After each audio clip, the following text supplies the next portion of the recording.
Hi, Skylar. How are you? I'm good. Good. How are you doing? I was wondering, when will Chick-fil-A have spicy Never. nuggets? Spicy nuggets are not on the agenda right now. Spicy strips, though, are. Spicy strips? Yeah, they're going to be debuting on a spicy strip biscuit in the mornings. Ooh. Oh, Yeah, since they kind of, What not one? every store, but a lot of stores got rid of the spicy biscuit option. Whereas you can still technically make it at the store. It's just stores choose not to, because that means they'd have to waste breakfast fillets in the spicy coater. So, like, a lot of the ones, I think most of the Jacksonville don't do it. But with this option, it'll be an all-day thing. Like, not the biscuit, but the spicy strips will be all day, which would be cool. So prior to it, they would just coat a regular like chicken, like breakfast chicken. Correct. Fillet. Yeah. They'd have the breakfast fillets come in, but I think now the breakfast fillets come in to where it's not as easy to do it in the spicy coater, or it's just wasteful because not as many people ordered it, so they just did away with it. So you can still order it. You just have to order a spicy lunch fillet, a biscuit, and it just takes like 15 minutes. I hate Chick-fil-A and the fact that they don't do well done. Literally, everyone I go to now, they don't do well done. Like, really? Ortega, bro, we still do it. I have to come out there, seriously. Like, whenever I really want well done sometimes, I'm like, God damn it, y'all don't do it. It's so annoying. Do you think, well, have you guys, well, I'm sure you haven't, it's only Tuesday, but we debuted our brownies and our mocha cream cold brew yesterday. I thought you guys have already... I thought. Oh, these are cold drinks. I don't drink coffee. Yeah, well, I mean, and we have a brownie. I thought you guys had brownies before. They had brownies years ago, yeah. Like I remember I had a brownie before. Yeah, I remember. We were like 15 or something, I think, when they had that. Maybe. I don't remember when they exactly got rid of it, but it was okay. This one I think is better. I definitely should order it with ice cream though. That's the way to do it. Oh yeah, 100%. Damn, we should. This would have been a good opener. Well, I mean, we can still use it. We just edit it and then have like the music pop in, and then have like a new intro, like another intro, kind of. Actually, yeah. Since we've already recorded this, we can actually probably. Yeah, you're right. You're right, Sky. Welcome back to another episode of Dimes on Duval, presented by Coastal Indoor Golf. Alongside my co-hosts, Mike Yashi and Skylar Chase, I'm Keith Manzi. It has been a dreary weekend. Lots of cloud cover, lots of rain. But we ended it with a Jaguars You're only dub. talking about the weather. We ended it with a Jaguars dub, guys. That's a pretty damn good feeling. Yeah, it doesn't make the weekend so dreary after all, especially since everyone was so dreary during the off season. And we had Mike rant about the team. They're shipping the team off to London because they're just getting all these bad players, and Caldwell's the devil. It's still early to tell, but I mean, not too bad from Is the it Jags too early this to put you on the hot seat, Mike? Oh please, yes, it's completely too early. Oh man, because I wanted to keep you on there because that was a pretty damn good showing to start. But we'll get into the Jags. Obviously, that's going to be the majority of this show. But I definitely want to start with some Florida State talk, since unfortunately Florida did not get to play this weekend. Oh heck yeah! Florida plays this coming week though, right, Skylar? No, they play on 26th. Oh my gosh, all the way. Yeah, 2 weeks. So 2 weeks until the next Florida State game and Florida game, correct? So yeah, the next time Florida State plays is next Saturday, and same with Florida. They start their season off at Ole Miss. That's correct. That's right. They're Ole Miss on ESPN. They play noon Eastern time. Yep. Yes, and Florida State is at Miami at 7:30 on ABC, right? Yep. All right. Well, cool. So, Mike, I just wanted to say before we get into all the FSU talk that I really liked the white numbers. They looked really clean, but I think the reason we lost was because of the Garnet on Garnet. I don't like that look, man. I'm not a fan of it either, but if the uniforms are the reason for the loss, then they need to burn those uniforms. But there's other factors, in my opinion, that contribute to the loss. And it starts with the quarterback, James Blackman. Let's do it. Mike's Mad Minutes starting now. It's going to be longer than a minute, but I don't care. It might be, might not be, but I'll go ahead and get started.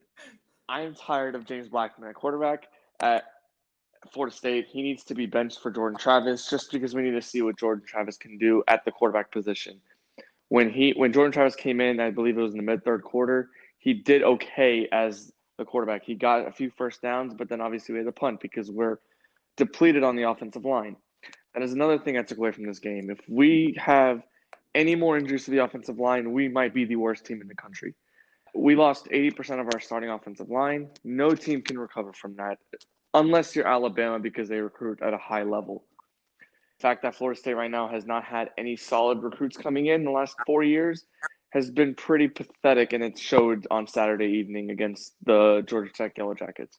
And honestly, I think the reason why we kind of lost also is the fact that there was no defensive pressure from our defensive line. The defensive line is supposed to be the best position group on the team, and the fact that we only got 1 sack on Jeff Sims, a Jacksonville kid, really disappointed me and kind of really frustrated me because that is something we should have taken advantage of. It's a true freshman quarterback making his first career start, and we only got 1 sack. Granted, we did have 2 picks, but still, 1 sack is not enough to win in any form, any level of football, whether it's high school, college, or pro. 1 sack is not going to get the job done. More often than not. But the thing is, I'm tired of James Blackman as our quarterback. He is not anything good, and it just sucks because I kind of feel bad for James Blackman, but also kind of don't. I feel bad for him because he got thrown into the fire back in 2017 when DeAndre Francois blew out his knee against Alabama in that hyped up matchup 4 years ago now. And then after that, he's gone through so many changes. This is his 3rd head coach in 4 years, 4th different offensive coordinator. It's just nonstop change for him. So I get why he's struggling, but also there comes a point where the coaching staff says, okay, you're not the guy, go to someone else. Now, I do expect in a few weeks, Chubba Purdy will probably make his start. The recruit that we got this past year from Mike Norvell. So we'll see if he's the guy. I think Norvell wants him to be the guy. So we'll see in a few more weeks when he comes back from his injury he suffered in the fall scrimmage a few weeks before the season started. But I think Chubba Purdy will be the guy in a few weeks. But right now, it's going to be James Blackman probably, which would not surprise me. But I would like to see a change of quarterback because James Blackman is nothing special. He will not do much. He will maybe get 200, 250 passing yards max, and that's it. He won't do anything special. He's not a game-changing quarterback. But I'm just ready for the Miami game. I'm glad Florida State does not play this Saturday because I don't need them to piss me off this weekend. Well, all right. So with that, I agree with what you've said. For Jordan Travis, I feel like the reason that he wouldn't be just cast into the starting role is there's not a big enough sample size on the guy. I mean, he hasn't thrown the ball. That one throw he had in that game was terrible. He threw it into the dirt like 3 yards away from the receiver. It just looked like crap. But the dude hasn't had a history of throwing the ball really ever. I mean, sure, he rushed the ball better than our running backs did that night, but I agree. I don't see him just being a starter. I think that Chubba would be a better choice. His brother did not do so very well for Iowa State the other day. I watched them lose in the morning, but I mean, I think he comes from a good line of quarterbacks, and I think why not? You know what? It's not like we're going to go out there and win the ACC this year anyway. Might as well get the guys some reps, right? I agree. And it's going to be a work in progress for Norvell and company. No team gets built in a day. No team gets built in a year. It's going to take a few years for Norvell to get this team back to what he wants it to be because he wants to build the Florida State way. And he wants to build it by – You sound like Nick Foles. No. Nick Foles is different. So. It doesn't happen. It doesn't. Overnight. I mean, Jimbo left us with a terrible situation with the offensive line, and Willie Taggart made it even worse with his recruits. Look at how well Dan Mullen's doing out in Florida after what he inherited from, those guys. But McElwain still won games in Florida. He wasn't an absolute loser. So he still recruited some talent, but this is the team devoid of talent, in my opinion. It's just crazy to see Florida State at this level, but you can't not be upset seeing it Yeah, now, but it must be nice. I was watching that game just because of that Sandalwood kid. So I think that was cool just seeing. I mean, unfortunate for y'all, but it is cool seeing a local kid go to a school that like rejected him. Oh, no, and we then didn't kinda, like, reject him. We didn't get reject him. revenge. Well, and I mean, they kind of told him they didn't want It was him, mutual. It was a in a mutual way, I'm thing. sure. That's what the media says. I don't think it was really mutual. I'm sure Skyler's probably right, where it was like, yeah, man, you're not going to play at all. We don't really want you, kind of thing. And he's like, we're just going to say mutual. Or it could be the fact that he didn't want to face competition. You never know. Granted, George Tech, he definitely won the job. He was going to win the job. They weren't going to put it to the worst offense last year in the ACC. Well, what I'm saying is, like, he's probably told that, you're going to be on the bench for a while. You won't even have a chance to compete. I'm going to decide that, Purdy's going to be in for a long time and not you. So you might as well go somewhere else anyways. And, I'm sure that's how it was mutual because, Sims had no other choice but to go somewhere else. And I don't think it's a coincidence. He looked at a school in the same conference and, was like, I can beat this team 4 years to be in a honest, row we never and show them why they should have. To hold you right there, Skyler, we barely played Georgia Tech, so it would have been probably one year, maybe, unless we play them in the ACC championship game, which we know Florida State's not going there in the next 2 years, 3 years. So. Oh well, I don't know the conference alignment, but still, I mean, I mean, he wanted to stay close. I'm sure he wanted to play Miami too and play Florida State and be kind of near home. Atlanta's not too far from Jacksonville, so it's the next closest school. But I mean, it was good to see him do that after throwing 2 interceptions and still maintain that poise. It's kind of like seeing the young Jaguars, kind of come back from almost going down 14-0 and then ended up pulling it out. So it's good seeing young, resilient players play well under these situations. Yeah, that's true. With that, I think other than that, I mean, Asante Samuel Jr. had 2 picks. We had the blocked field goals. Weren't very many other highlights. Anything else that I'm missing, Mike? A lot of lowlights. That's the highlight. Yeah, that's literally. Well, you know what? It's funny how that game started. We take the 7-0 lead. We get the lightning delay. You're thinking, wow, things are going up fast. This is going to be a good game. I'm excited. And it felt like the complete opposite with the Jaguars game. The Colts score effortlessly to start. We punt on our first drive. I'm sitting there on the couch. I know you were at the game, Mike, but Skyler, you were on the couch as well as me. Watching the start of that game, it was like, man, this is not going to be good. I mean, down 7-0 early. Colts score with ease. We punt on our first drive. I'm sitting there thinking, like, great. Are we going to have a repeat? Or we're going to lose 42-7 or something ridiculous like that? But then it all turned around, and it was much better. And I don't know about you guys, but this is a good team to start. I mean, it was a nice surprise. I'm going to go into more detail about what I actually think after you guys talk, but give me your initial reaction to either one of you. Well, like you said, it started off kind of scary, like the Jaguar way, but, that's that 4th down stop was huge, and I think that showed that they knew what they needed to do, and then I thought the offensive play calling was great. It's similar. It's what I thought was going to happen. They spread it out, got to different people all over the place. Chenault was all over the field, lining up everywhere in the backfield, had a wildcat snap, and then James Robinson, kind of a secret running back that we didn't know what was going to happen, and just found the holes. He, looks like kind of Maurice Jones-Drew a little bit, but I don't want to compare him to that yet, just because we got to see anyways. But, I mean, everything looked solid from the offense.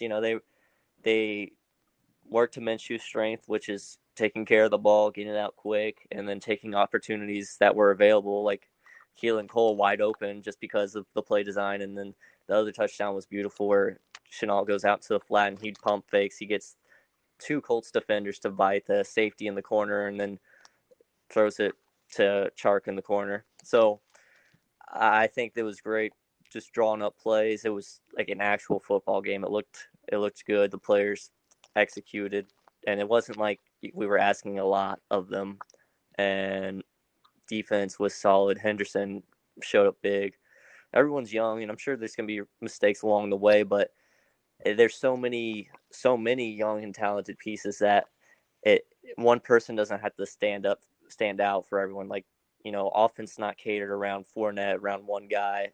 So, like, you can throw to Chark on some plays, and that'll be expected. And then Chenault's going to be also a great play maker in the field. And we still have Cole that's solid and dependable. And then, the defense, Jack played very instinctively on defense, and then didn't hear much from Herndon, which is good, And then Wingard comes in to cover for Wilson and shows up big. So, I mean, like Phillip Rivers looked kind of sloppy, but they took advantage of the balls that they got their hands on. There wasn't really many opportunities where there was no like drop interceptions. They deflected most of the stuff that was kind of nearby that they could, and I mean it's just solid stuff. And hopefully we'll see how quick they grow. I think them being young is kind of scary, but with the lack of fans, I think that helps them. They're not going to have to show up into these crazy atmospheres. Some of them are going to be more used to empty stands because, like, James Robinson came from Illinois State and probably played in smaller stadiums. And, I think it'll be interesting to see. I think they'll be able to surprise some people. But yeah, Mike, what do you think? I mean, I was definitely pumped after the way the game ended, how we played. The offense didn't have any stupid plays like usual. The defense had some bad moments, don't get me wrong, but they also had some good moments. The defensive line also, like I was talking about Florida State, you can barely win with one sack. And I think we only got one sack on Phillip Rivers. Or no, it was on Jacoby Brissett. So it's just like we didn't even get to Rivers. But I kind of knew that going in. Like, Rivers is going to get the ball out quick. He did torch us for over 350 yards. That's a concern for me. But other than that, I mean, I liked what the offensive play calling, like Skylar said. Jay Gruden was a good addition to this offense. And I'm liking the flexibility we have with Laviska Shenault and what we can do with him. I did like seeing James Robinson. Watching the game while I was there, he did look a lot shiftier to me than Fournette when we had him last few years. He also has good vision from what I saw from the replays. Was watching the Jags game yesterday after I got home. After I got home. I was home all day. After I logged off of work, I just rewatched some of the Jags game. I did see that Robinson did hit some holes. He did pass block. Do you have I did Game not have Game Pass? Pass. I recorded the game from YouTube TV. Oh. Yeah, no, I just recorded the game and I just watched it again because I have it set up where I can record all the home games or all the Jags games. Yeah, I just have an antenna right now, so I'm really missing that. Yeah, no, I rewatched it, and it does look good that he does even do a pretty decent job in pass blocking, although I still am a little concerned with the offensive line. They did allow 4 sacks, but Minshew did do as well as he could. He only had 1 incompletion, which is pretty damn good.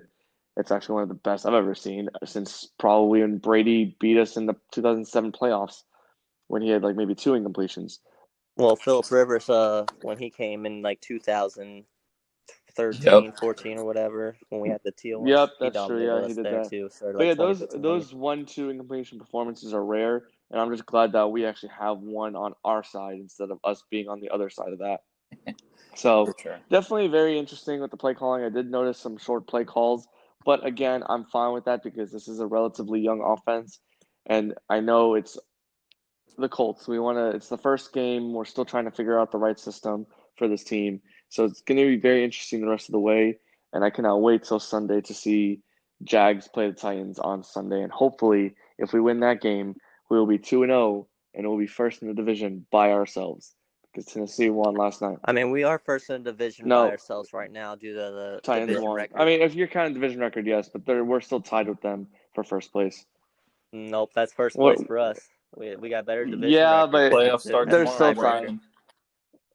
Home field advantage for Jaguars. You know what I mean? Though we're tied for first. That's what I'm saying. We're not by ourselves. We don't have to You're always a glass half damn empty right kind of guy. With this team, you have to be glass half empty. Are you kidding me? Well, I guess I gotta interject and give you my glass half empty take on the game, and I'm as happy as everybody else that we won. But let me go back to the comments you guys said. As for the sacks, I'm going to blame Minshew for those. Most of them were his fault. He held onto the ball too long and didn't. It was just like, I mean, now from a TV perspective, it was a lot easier to see that, I'm sure, because you said that, Mike. But he definitely held on the ball too long. And at one point, he had the ball in his hands for like 7 seconds. It's like, dude, you can't do that. You got to just throw it away or something. I remember yelling at the TV. Now, I think I threw a chip or something like that. It's actually funny. I'm actually watching the game again right now because I'm like, there's nothing on TV until 6:30. And I actually just saw one of the sacks. Minshew went to the right and got drilled by like 3 people because there was a coverage sack. Was that the third and 7? It was like 3rd and 3, and then we got a field goal out of it. Yeah. Yeah. So on that 3rd and 3, I think if he scrambled left, he probably would have been good. The play went right though. The play went to the right. Both receivers went to the right, so it's a little iffy. Yeah, that's the whole problem.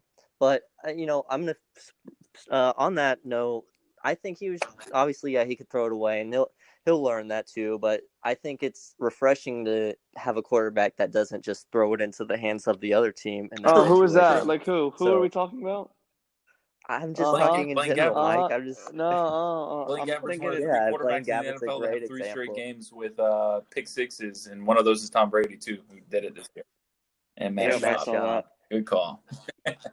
So, I mean, it's just great to have. It's refreshing, but so I think he's just trying to be smart. But yeah, and he'll learn to throw it away in some of those situations just to save an extra 4 yards and make it a little easier on Lambeau. But yeah, that's learning experience as well. He's only in his 2nd year still. I'm not saying he's perfect. I'm just saying, for Mike's take there, I think it wasn't as much on the offensive line. I think it was more on Minshew himself. So. Okay, I got you. And I think it was also he held on to it just because he was just trying to be too smart sometimes, not trying to force it. And just like Mike said, I'd rather him go down and get a loss of 4 than throw it into the opponent's hands. So we're on the same page. Blake Bortles. Blake Bortles. For my other thing, yes, 27-20, only gave up 20 points. 445 total yards is no bueno. That is a lot of yardage. The Colts did not punt the ball one time, and that's not good either. Well, I like it's a bend and break defense right now since they're so young, but the fact that it's Phillip Rivers kind of makes it a little bit better. I understand he's with a new team, but like Mike mentioned before, Phillip Rivers gets the ball out quick. He's a veteran. He knows how to move the ball down the field. But the important part was that when it came down to short range field situations, they stopped him on 4th down, and they didn't allow many touchdowns. And luckily we were lucky that with Blankenship hitting that upright. But even then, we still, with the points that the way they ended up, if he had made that field goal, it's still a 4-point victory. But they also left more points with going for it and such. But still, they played the game how it went, and they allowed Phillip to kind of drive down them. But that was expected in my opinion, just because it is Phillip Rivers and he's a 17-year-old player. 17-year. He's only 17 and he's in the league. Wow. 17-year-old. He's the Henry Rowan Gardner of football. But so I think going to Tennessee next week, it'll be a different story. I didn't watch much of the game. I saw the highlights from the Titans-Broncos game. The big thing, obviously, for us is going to be stopping Derrick Henry. Well, yeah, Tannehill. I watched the game last night. I said until about 1:30 in the morning last night watching it. Tannehill threw about 40-something times. I don't think Tannehill's going to throw 40-something times against Jacksonville. That's just how the game script was, and they were kind of in a close game, so they couldn't really run out the clock, so they had to throw the ball. And if Tannehill throws 40-something times against us, we should win. That means Derrick Henry got shut down because Derrick Henry, he almost had over 100 yards, but it just was a long game for them. And similar to the Colts game, we allowed a lot of passing, but we held them to 88 rushing yards, and both of those backs are pretty good. They had 3 backs. They had 3, and one of them left the game because. Well, Hines, was pretty good, but Mack was a 1,000-yard rusher, and Taylor, I think, is going to be a stud in this league. That one play where he was just sprinting to the sideline, he was about to outpass Miles Jack to the edge, and we all know how fast. I agree. And Marlon Mack did tear his Achilles yesterday, so that's something that they lost him early on. Really? Yeah. Dang. Yeah, and Taylor's a big guy too with that speed. He's going to be great. Right. So Well, okay. I mean, you guys are countering everything I'm saying so far, which is good. I want you guys to do that. I want to stay positive, but I'm still going to spew out the negatives. Only one sack. And one more thing about the punting. I know Keith, we talked about this pre-show, but they went 4-12 on third down, and the 8 times they did not convert on third down. They went for it on fourth down 3 times, and then that leaves 5, and they had 2 turnovers and then 3 field goal kicks. So it's just like we did hold them to not scoring, which is good.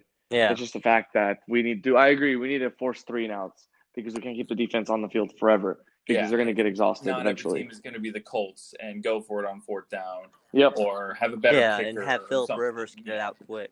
Wow. I keep iterating the fact that they had Philip Rivers, and he usually torches us. And I mean, that one pass where Allen was wrapped around his waist and taking him down, and he threw it to the sideline and just dropped it in. That's an example of what he's always been doing to us. And it's like, you can't stop that. He's been able to make plays like that. So, we made him look kind of sloppy, and I get it was a weird offseason and he transitioned to a new team, but you take advantage of the opportunity you're given, and that was the opportunity. I'm sure it's going to look a lot different in week 17 when we play them again, but that's way down the road. We already got one away from them. I'm glad we played them now and got it instead of playing them week 5 when he's starting to get in his groove with his teammates. So, yeah, I think it's a huge win to take this one, and yeah, we got a big opportunity going into Tennessee this week. My last thing, my last bash, I should say. It's not much of a bash. It's more of a let's pump the brakes on James Robinson. I'm happy for him. I think he played well. 16 carries for 62 yards isn't something to write home about, but the way he did it looked a lot better than things in the past. It wasn't Toby 2 yards. It wasn't him running over guys like Fournette tries to always do. He was, like Mike said earlier in the show, he was shifty. That reception, the one reception he had was beautiful where he hurdled the guy. It was nice, but the second half, I'm pretty sure he had 0 yards. He had 1 rushing yard in the second half. Yeah. Definitely not as good, and you could blame the line for that, but it wasn't great. I think you could look at the Colts probably game plan during halftime for that, because they were getting some big holes in that first half, and if that had continued, the Colts knew they probably had no chance. So that was probably their main focus in halftime, because we weren't necessarily throwing it too deep, but we ended up getting those opportunities later on. I mean, shoot, if he replicates this game for the rest of the year, he'll still almost be a 1,000-yard rusher. It'd be 992 yards. So, I mean, it's not bad. Again, it's the best performance from an undrafted free agent, in history. On their first start. Yeah, it was awesome. Yeah. So, I mean, as much as you're trying to downplay, he did something incredible for a guy of his position and his stature. Absolutely. And I'm not trying to say he's going to be terrible. I almost said a bad word. I don't think he's going to be bad. I just don't want everyone to think like, oh my God, Fournette is a piece of crap. James Robinson should have been starting from the get-go, blah, blah. Okay, that's cool. And while we're on that, this is Keith's Mad Minute for a second. The entire game, I was on Twitter. I like to scroll Twitter and see what other people say. I mute certain people when they're like live tweeting the game. It's like, all right, bro, like I'm watching it. I don't need to see that James Robinson ran to the right side for 7 yards. Congrats, cool. I get it. All of the people that were just like talking about, oh wow, Fournette, blah blah blah, Ronnie Harris, insert ex-Jag here, Jalen Ramsey, who, blah blah blah. Okay, Keith, hold on. I know it's your Mad Minute, but I'm going to interrupt with the Mad Minute. You're speaking on the perspective of a Packer fan in a sense. I understand you like the Jags, but these players talked so much crap about our city and about our team, and we get rid of them, and Yannick did nothing, Fournette did nothing, Harrison did nothing, Ramsey, of course, he's a great player. I'm not going to dismiss that, but the way he treated the city and the fans, that was insulting. And we have this team now that is made with 16 rookies and I think with 33 total 2-year under players, and they played like their hearts out against a veteran, and they showed that if you just do what you're told, you can get the job done. And I think fans are just upset and venting, and sure, it's just redemption almost to just prove to these guys that just talk crap on our city Absolutely. that Okay. you know Okay. we And don't that's need fine. They to. can do that. But it's week 1 is over. Can we stop talking about them? They're gone. This is Jacksonville. This is Duval. We're Keith, gonna let are them you hear it are for the you rest of their referencing lives. me when I tweeted to Ronnie Harrison, Leonard Fournette, and Jalen Ramsey? No, I'm sorry, and Leonard Fournette, Unique Ngakoue, and Ronnie Harrison. How does that No. L taste? I honestly, I didn't even see your tweet, to be honest. I literally, after James Robinson, like, second rush, I saw like 7 tweets that were like, oh, wow. Fournette who? Wow, what a loser. But it's like, And okay, he already He's had more freaking rushing gone. yards than He's Fournette gone, did. all right? Can we just wash our hands clean of this? I get it. They were trash to us. Yes, they treated us like crap. But good Lord, can we just enjoy what's going on right now instead of bitching and moaning about these guys that aren't even on the team anymore? They're gone for a reason. We know that they're gone. Sure, Ronnie Harrison, he deserved every piece of crap that he got. And the fact that he tweeted back, no, you know that he's butthurt. But for God's sakes, Jalen Ramsey's been gone for 2 years now? No, But he said he's less been than a tweeting year. free him. Okay, whatever. He's been gone Yeah, long he's been enough to tweeting where free we him, free don't my need to be. dogs. Oh, God damn. Oh, wow. He needs to let go of crap. That's him that needs to let go of stuff. Jalen Ramsey needs to let go of stuff. He was tweeting along every player that got released. Free him, and yes, he needs to be more professional too. Can we be professional? I know we're fans. I don't know. I'm not a professional athlete, Keith. And people on Twitter aren't professional athletes. They're people from Jacksonville, Florida. And if you talk disrespectful on our team, about our city, you're gonna hear it. I just think it's kind of lame, honestly. I think it's like, all right, they're gone. I understand Can we but just wash our hands and look move at the forward? Seattle But I game guess from we can as a fan 2017. base because I guess I'm asking too much. It's just, I don't know. I understand game 1, but if I'm seeing it next game where it's like, wow, man, we still drafted Leonard Fournette with the blah, blah, blah. Yeah, we get it. We made the mistakes. Let's try and move forward and fix those mistakes. Interruption. That's definitely a shot at me when we took Fournette. I keep bringing that up. I'm going to always bring that up. But you know what? You're my friend, Mike. But it's okay. What I look at it, though, is like also we've been getting this crap from everyone, the media. No one wants to be in Jacksonville. No one wants to go to Jacksonville. No one wants to play for this team. And this city is a great city. And we have finally some players that just because they're young, they understand that they can do a lot for this team and build the city up. And, Josh Allen reiterated the fact just to secure fans, he said he's all in. And that's so reassuring to see because we have had so many players. Like we had Aaron Ross say, "Oh, it's a paid vacation." Like, fuck these guys. Excuse my language, but God, I can't deal with this anymore. They're trying to put a team together, and we get these players that just talk crap on the team, and it's like, get your attitude together and be professional. I understand that. It's weird seeing Twitter people go back at it. We see people go on towards college recruits all the time. That's pathetic, in my opinion. But yeah, when you talk disrespectful about your city, when you're here, you fake an injury, you go elsewhere, and then Yannick Ngakoue, says I don't want to play for them. This is crap. Blah blah blah. And then Fournette leaves. He's like, oh, finally, I'm with a real quarterback, and it's just one domino after another, and it's just you don't do that to a fan base. It's just these teams drafted you and gave you the shot to show that you're the superstars that you're supposed to be. And Ramsey's the only one that actually kind of proved it, and Yannick excelled from where he was drafted, but it doesn't give you the right to talk that way about a team that gave you an opportunity and coaches that gave you a chance and your teammates. And Miles Jack was with Jalen Ramsey for his press conference and walked with him every step during that whole back injury. And, he just up and left and was like, yeah, I'm out. And then AJ Boye felt disrespected the same too. So it's not only the city and fans that feel disrespected, it's teammates that were on the team. And, Calais is he's in Baltimore. And I wish he was here, but you probably could even ask him and he probably would say, yeah, it's bad from these guys. And if Calais can't control, it's not his job to control and corral these young players.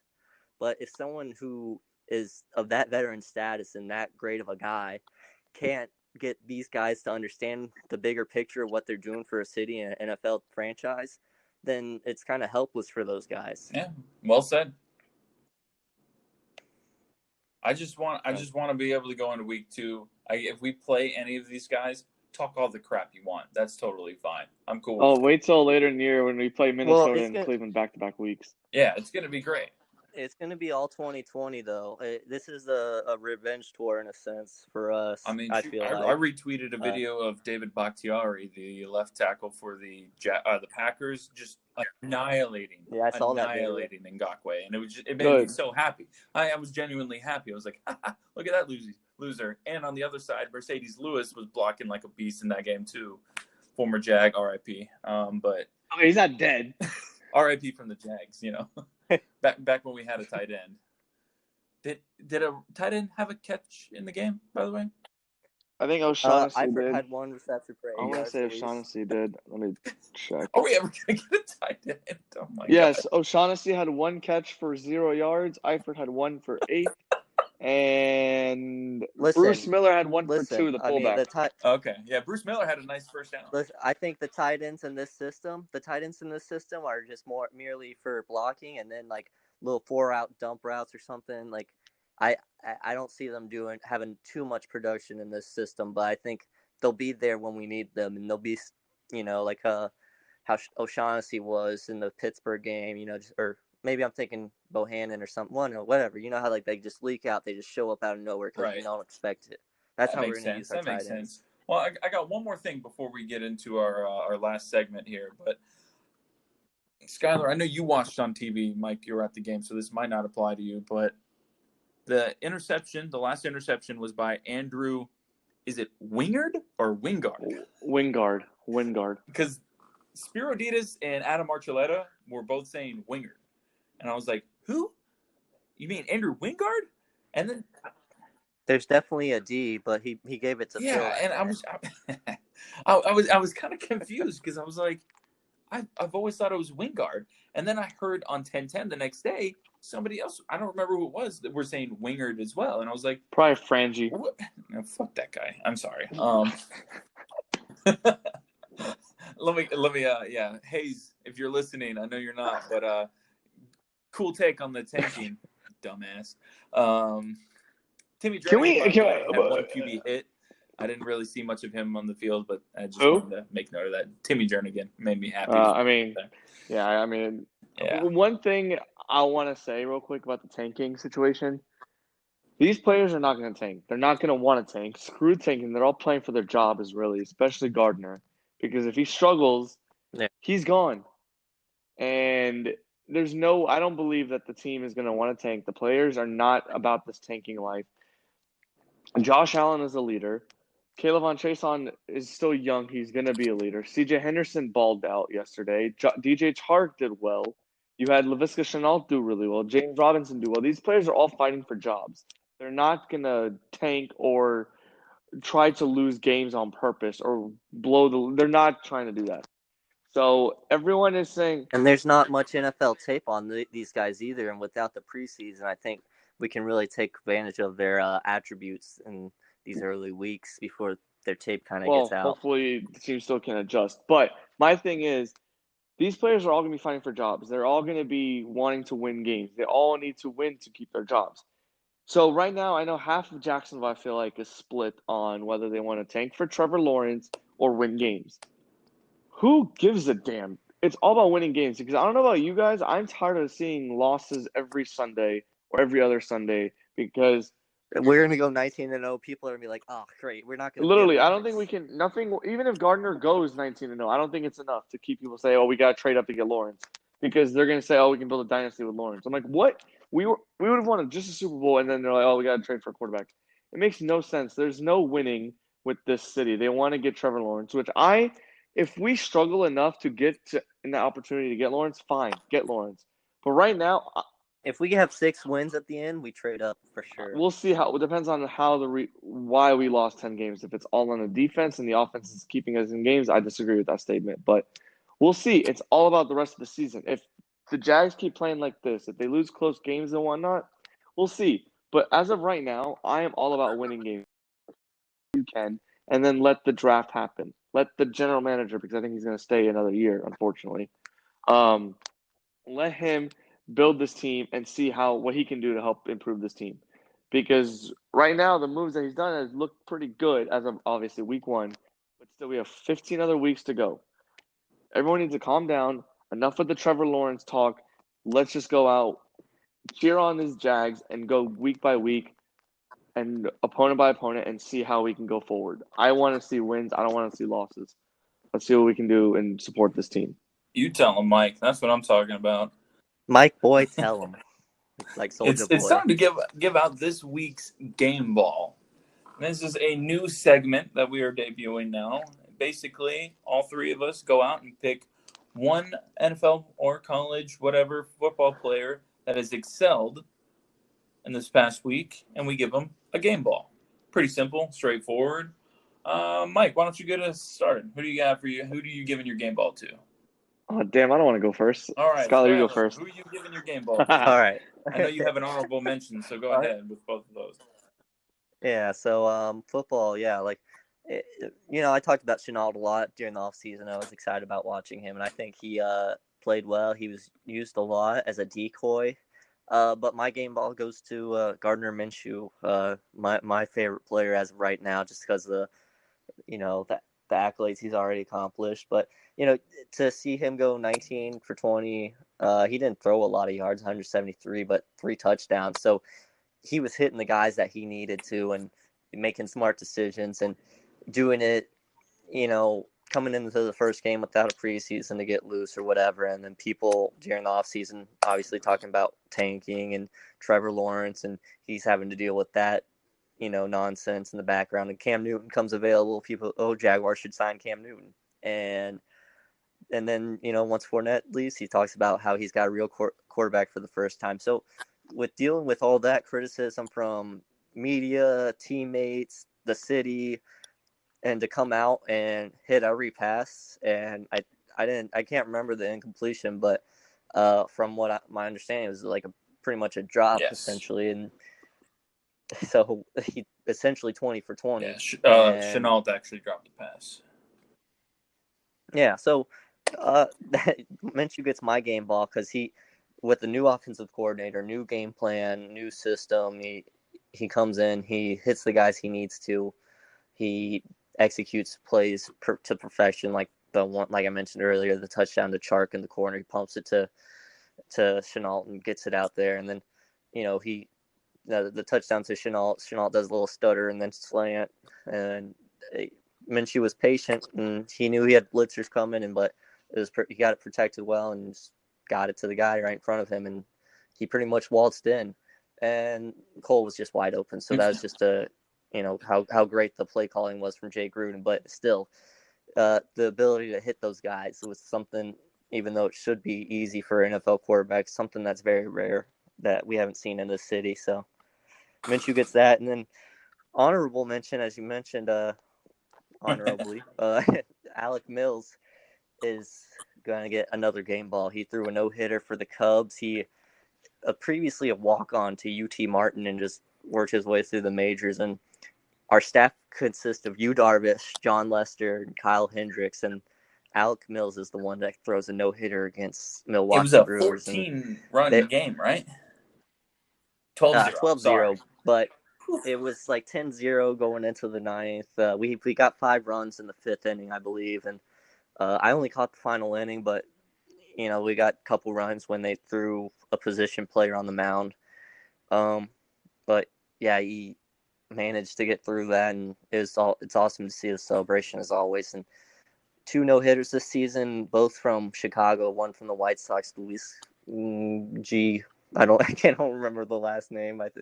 But he's the White Sox pitcher. He did it in Chicago, and this one coming from Alec Mills in Milwaukee. It's a big time of the year too. We're about to head into the playoffs, so Cubs heating up. Mike, you want me to go, or are you ready? You can go. All right. Well, mine is kicker Josh Lambo, who had a nice game. You suck. I was actually going to take him. I should have gone ahead of you. But it's okay. I got another one. Tough luck there, buddy. He was 2 for 2 on his field goals with a long of 50, made all 3 of his extra points.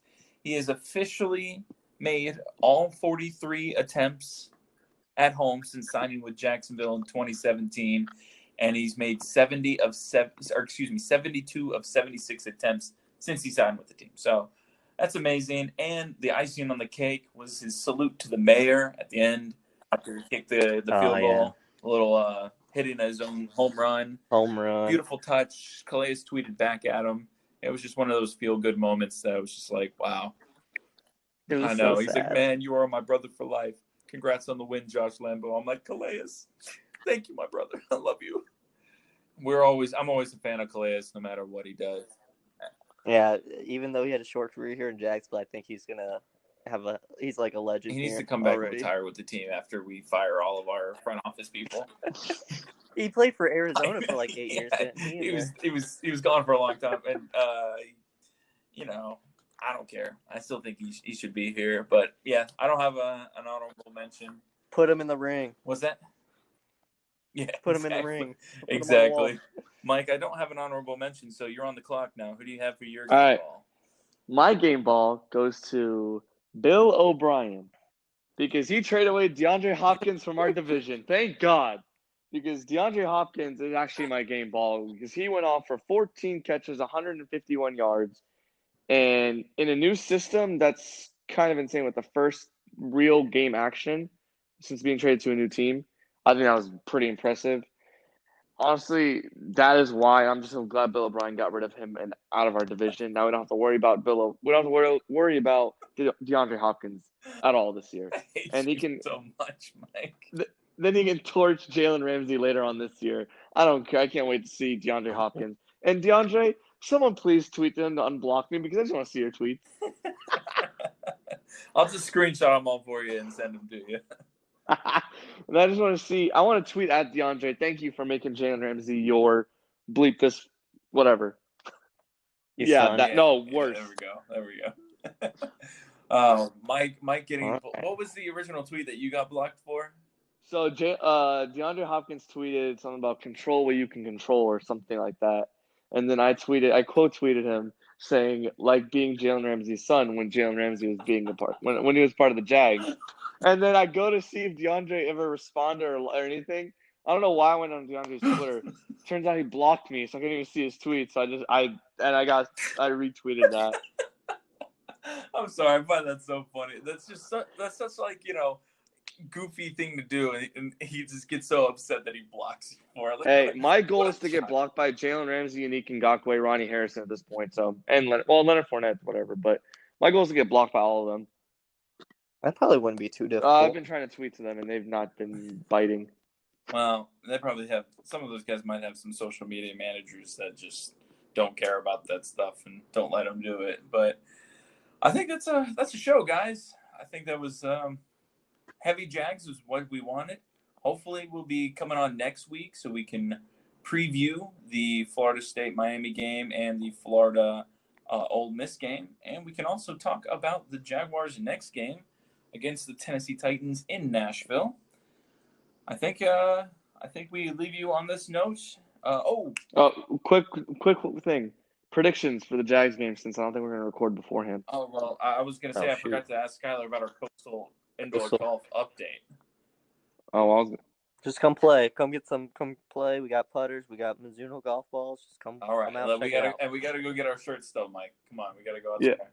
That's true. We got new T-shirts, new colorways. We got Jaguars colors. All right. So predictions, like for the final score or what? Just win or loss. Win or loss. Win, loss, and score. Win or loss or score. Just say it. Skylar, you go first. All right. I think they win. I think offense kind of shows out this week without Jarrell Casey on that defensive line. We're able to do a little bit more than we wanted to prior games.